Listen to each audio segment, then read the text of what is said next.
ជំរាបសួរបងប្អូនទាំងអស់គ្នាថ្ងៃនេះខ្ញុំនឹងបង្ហាញរបៀបធ្វើនំបង្កនិងតុកពុកគីដំបូងនោះគឺយើងមកធ្វើនំបង្កជាមុនសិនចាក់ម្សៅអង្ករដំណាំចំនួន220ក្រាមចូលក្នុងចានដាក់អំបិលបន្តិចហើយច្របល់ចូលគ្នាឲ្យសព្វទុកមួយឡែកសិន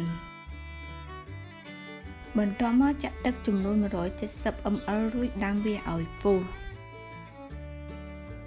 ពេលដែលទឹកពុះចាក់វាចូលក្នុងចានម្សៅរបស់យើងភ្លាមហើយច្របល់ចូលគ្នាឲ្យសព្វនិងធ្វើការឆ្លីម្សៅរបស់យើងឲ្យចូលជារបាយតែមួយ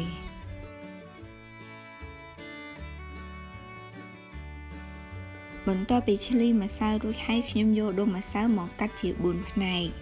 ហើយទំហំបងប្អូនអាចមូលទូចឬធំតាមចំណូលចិត្ត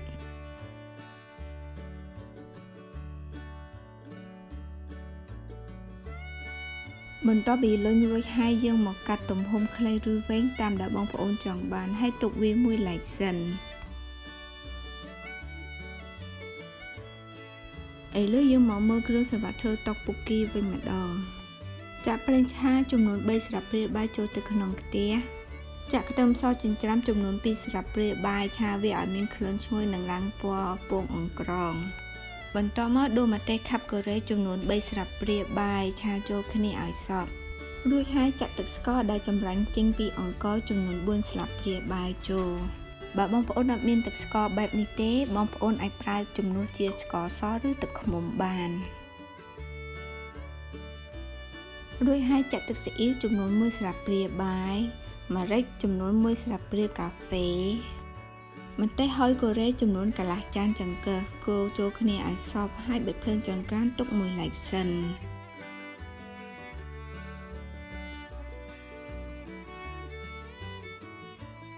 បន្ទាប់មកយើងមកធ្វើតុកពុកគីញ៉ាំទាំងអស់គ្នា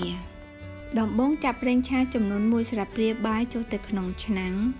នេះជាគ្រឿងតុកពុកគីដែលយើងធ្វើហើយដួសចំនួន3ស្លាបព្រាបាយចូលហើយគ្រឿងដែលនៅសល់បងប្អូនអាចទុកប្រើនៅលើក្រោយទៀតធ្វើការឆាវាបន្តិចហើយចាក់ទឹកប៉េងប៉ោះចំនួន3ស្លាបព្រាបាយចូលឆាចូលគ្នាឲ្យសម្ដងទៀតហើយចាក់អំបិលចំនួន1ស្លាបព្រាកាហ្វេបន្ទាប់ពីឆាសម្ដងទៀតនឹងចាក់ទឹកចំនួន2លីត្រចូលរួចហើយដាំទឹកនោះឲ្យពុះហើយខ្ញុំក៏បន្ថែមមីគីមជីនេះទៀតកាន់តែឆ្ងាញ់សម្រាប់បងប្អូនដែលគាត់ចង់បន្ថែមមីហើយបើបងប្អូនគាត់អត់ចង់ថែមមីទេបងប្អូនមិនបាច់ដាក់ក៏បានដែរឥឡូវទឹកស៊ុបរបស់យើងបានពុះហើយដាក់នំអង្ករចូលហើយស្ងោរវាឲ្យពុះម្ដងទៀត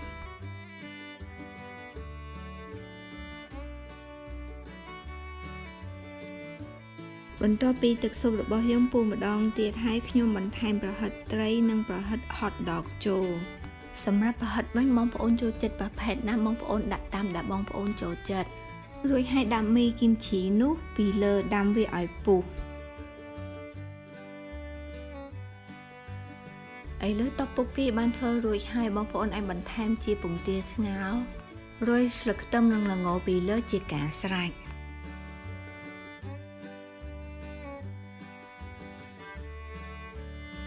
សូមអរគុណបងប្អូនដែលទស្សនាវីដេអូខ្ញុំពីដើមដល់ចប់សង្ឃឹមថាបងប្អូននឹងចូលចិត្តបើមានសំណួរឬយោបល់អ្វីសូមបងប្អូនសរសេរ comment នៅខាងក្រោមសូមបងប្អូនជួយចុច like share និង subscribe YouTube Channel របស់ខ្ញុំដើម្បីជួបគ្នានៅវីដេអូក្រោយៗទៀតអរគុណច្រើនសូមជម្រាបលា